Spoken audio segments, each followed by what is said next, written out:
Olá, professor, olá, professora. Seja bem-vindo ao canal Metodologias Ativas.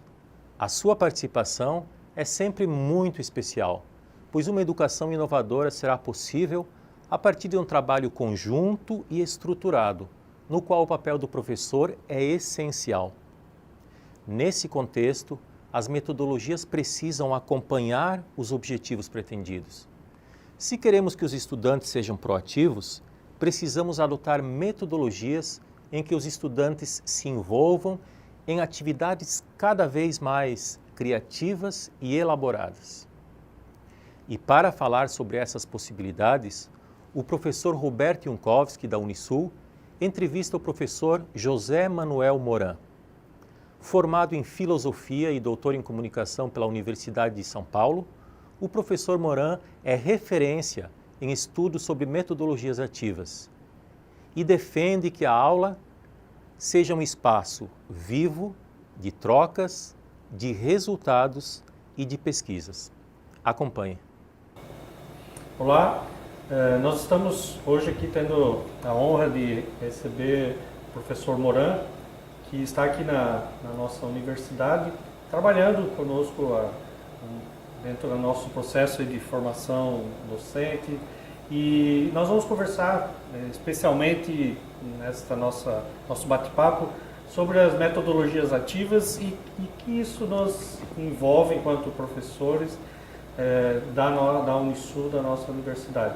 E eu inicio já a conversa perguntando para o professor Moran como ele vê a importância do envolvimento dos professores nesse processo de atualização, de renovação, daquilo que hoje é chamado de metodologias ativas e o papel do professor. Bom, é um prazer estar aqui, professores. Metodologia ativa não é nada novo, mas hoje é algo que é importante, que o aluno experimente mais, ele não fique tão passivo ouvindo, ele procure também caminhar por sua conta com orientação do professor. Então, sair de um modelo assim, um pouco do aluno, esperar que o professor dê tudo pronto para um aluno mais empreendedor, mais experimentador, é necessário para acompanhar o mundo de hoje. Então, é um pouco uma ênfase em algo que não é novo e aproveitando todo o potencial das tecnologias digitais que estão aí como apoio. Então, o aluno pode pesquisar mais, ele pode ir atrás das informações com o apoio do professor e o professor, por sua vez, ele não precisa explicar tudo para o aluno. Então, é a ideia do professor também ser um pouco menos preocupado com conteúdo, dar conta de tudo, e aquilo que o aluno pode aprender basicamente, então, que ele aprenda antes, que ele pesquise antes, para em sala de aula fazer coisas mais avançadas. Então, metodologia ativa, no fundo, é envolver mais o aluno e tentar mudar um pouco o que antes fazíamos, como ficar dando tudo pronto para o aluno, que o aluno pesquise, que o aluno procure por si mesmo, e reservar o momento presencial na sala de aula como um momento de aprofundamento, um momento de ampliação, de debate e de síntese. Como o senhor vê, então, talvez nesse sentido, a importância, o papel do planejamento do professor, que mudança de atitude ele tem que fazer para repensar essa sua ação, o que envolve outras pessoas, na ação do professor, não só durante a aula, ou durante o exercício junto aos estudantes, mas previamente? Bom, de um lado, eu estou falando para o professor um pouco individualmente, assim, como muda a atitude do professor, e também há um planejamento que é dele e é institucional. Significa, há um planejamento de pensar um curso centrado também nesta relação mais ativa, e em que o aluno ele não fique somente esperando que o professor planeje tudo, mas há um planejamento no presencial e também nos cursos online, nos cursos de AD, que tem que ser um pouco mais flexível. Antes o planejamento era tudo tudo previsível. Hoje tem que ser um planejamento aberto, tem que ser de alguma forma negociado com o aluno. Quer dizer, há uma intenção antes, a gente planeja, e há depois uma realização que se dá na escuta do aluno, no que ele traz, em trazer os saberes dele e em trazer as competências que ele tem para adequá-lo a que aquele projeto que ele vai desenvolver não seja somente um projeto totalmente previsto por mim, mas consensuado com ele. Bom, pelo que a gente vê, então, há uma mudança de atitude não só do professor, mas também dos estudantes e da própria instituição, né, que tem que dar o apoio para que os professores possam agir desta forma.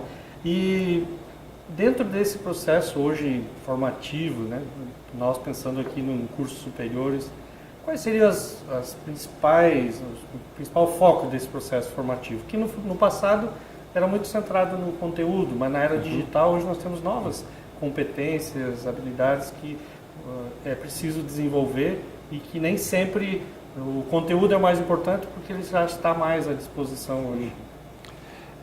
O conteúdo sempre é importante, mas ele muda muito. Então, o importante é saber, primeiro, escolher entre tantas possibilidades aquelas que são mais relevantes e como trabalhar isso dentro da sua vida, como fazer isso algo significativo. Se o aluno percebe aí que tudo que tem que aprender tem algo a ver com a vida dele, então se torna, qualquer conteúdo é importante. Então, relacioná-lo com a vida, relacioná-lo também com a sua prática, com o seu conhecimento prévio, significa isto aqui está ligado com o quê, então ele tem que ter significativo. E é um conteúdo que ele se expressa também na própria vida, que significa, ele surge de práticas, por isso tem que estar ligado a práticas, a projetos, ao mundo do cotidiano, por exemplo, ao jogo. Então, usar ao vídeo, o mundo da narrativa, de contar histórias. Então, aproveitar tudo aquilo que é importante para o aluno, para construir a partir daí. Então, antes, a gente falava mais de materiais impressos.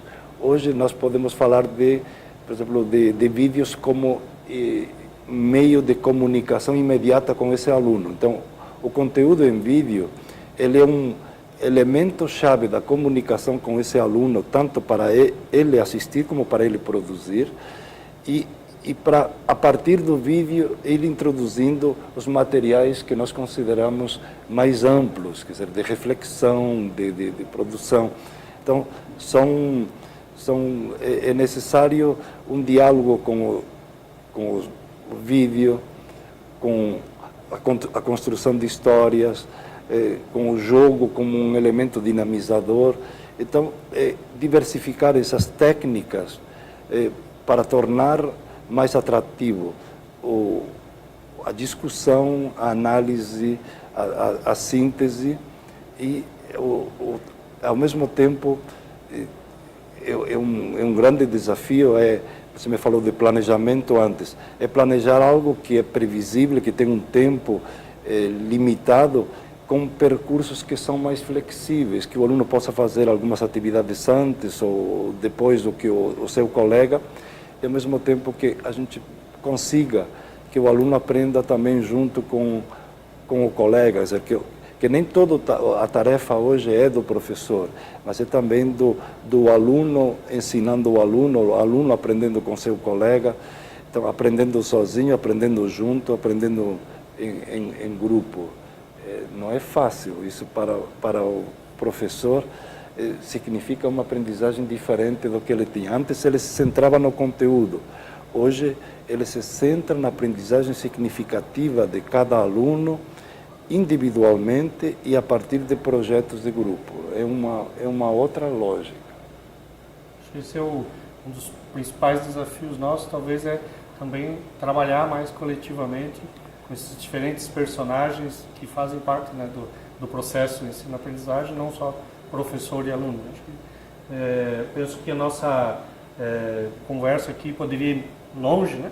Mas nós também agradecemos a sua disposição em conversar conosco e vamos continuar estudando, dialogando com os nossos professores, os nossos estudantes e fazendo que aquilo que a gente chama de metodologias ativas também se torne para nós um movimento que começa pequeno, começa talvez em algumas pequenas atitudes, né, que podem acontecer junto com os nossos, em cada sala de aula, em cada turma, em cada grupo, mas que pode se transformar em algo que mexe com algumas estruturas de projetos pedagógicos, de processo formativo mais amplo, e esse talvez seja o nosso grande desafio. Eu falei do professor individualmente, depois do professor também integrando suas atividades com outros, e a instituição planejando desta forma mais ampla o currículo baseado também em problemas, em situações, em competências e o conteúdo junto. Então, na verdade, é toda uma grande mistura, um grande híbrido de conteúdos e competências, de técnicas, de inversão do antes e o depois. Significa... Então, são várias situações que estão aqui, que numa síntese assim tão rápida não dá para aprofundar, mas no fundo é dizer para o professor: não tenha medo, ouça, experimente, converse com o outro, troque, compartilhe e permita-se errar neste processo na direção de uma aprendizagem mais significativa, porque ninguém está hoje pronto para esse mundo e aprendendo juntos e sendo humildes e compartilhando, nós vamos avançar muito mais.